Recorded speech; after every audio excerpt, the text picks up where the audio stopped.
सियासत की समझ रखने वाले हरियाणा के चुनावी समर में बीजेपी की हार और कांग्रेस की वापसी तय मानकर चल रहे थे और इससे अप्रभावित बीजेपी नेतृत्व ने मेहनत इतनी खामोशी से की कि सफलता ने शोर मचा दिया। 8 अक्टूबर को आए नतीजों में बीजेपी ने आश्चर्यजनक तरीके से वापसी करते हुए इतिहास रच दिया।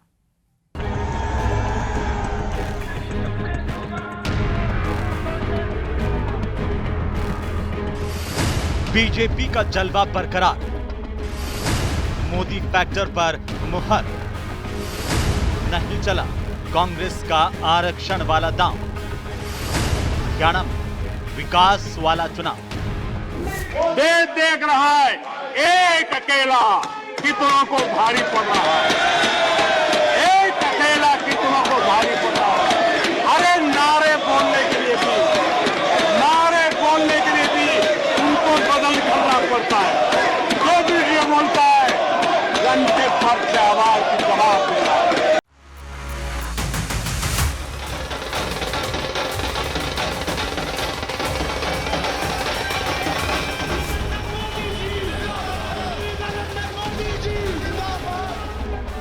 बेशक हरियाणा में हारी हुई बाजी पलटकर बीजेपी बाजीगर बन गई है, लेकिन ये जानना भी कम दिलचस्प नहीं है कि हवा होने के दावों के बावजूद कांग्रेस आखिर कैसे फेल हो गई।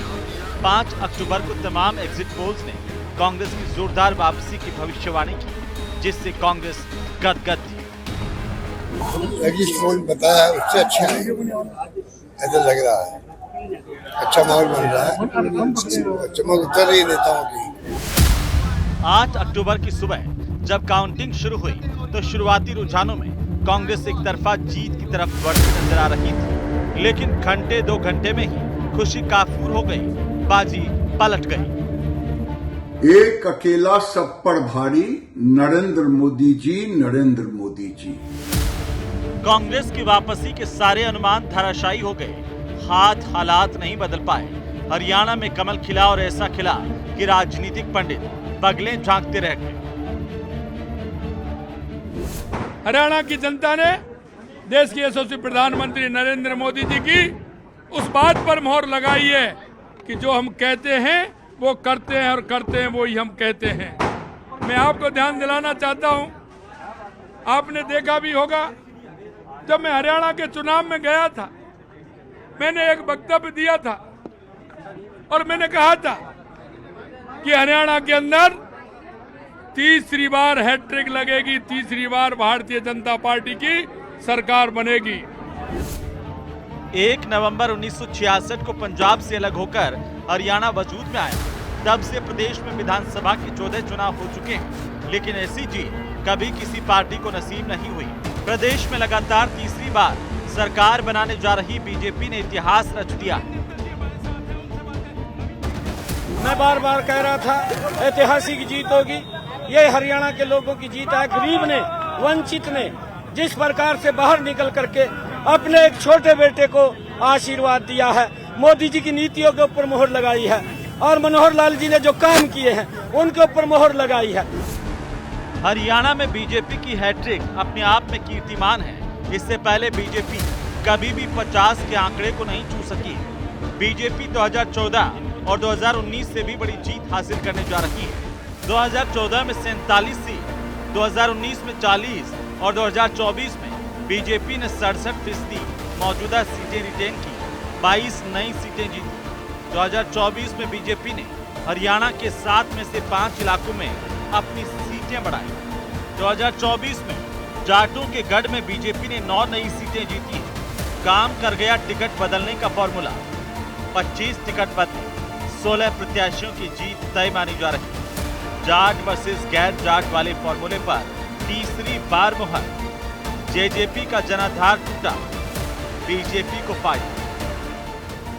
सियासत की समझ रखने वाले बार बार कह रहे थे कि कृषि कानूनों की वजह से किसान, अग्निवीर से फौज में जाने की हसरत रखने वाले जवान और महिला पहलवानों के आंदोलन की वजह से आधी आबादी में बीजेपी के खिलाफ नाराजगी है। जाहिर है कांग्रेस को इसी से आस बंधी थी। हरियाणा में चुनाव प्रचार के दौरान ही राहुल ने जब जलेबी की फैक्ट्री लगाने की बात की तो बीजेपी से ले उड़ी।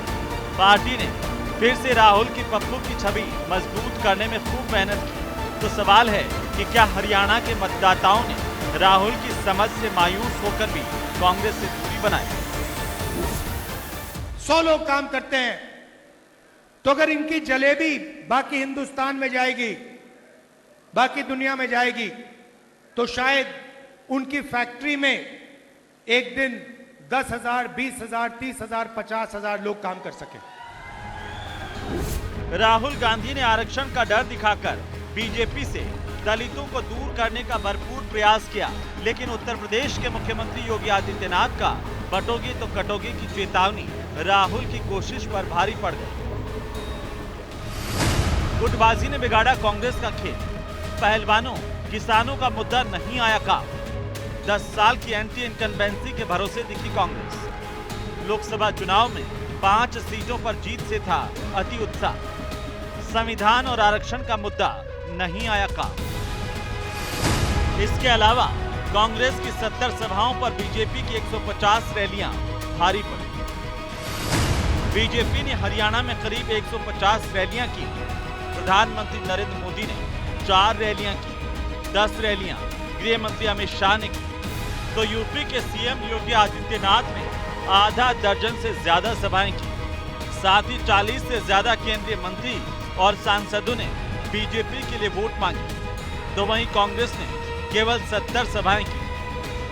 बीजेपी की जीत पार्टी की इस बात पर एक बार फिर मोहर लगाती है कि दुष्प्रचार के दावों में दम नहीं होता और काम ही काम आता है।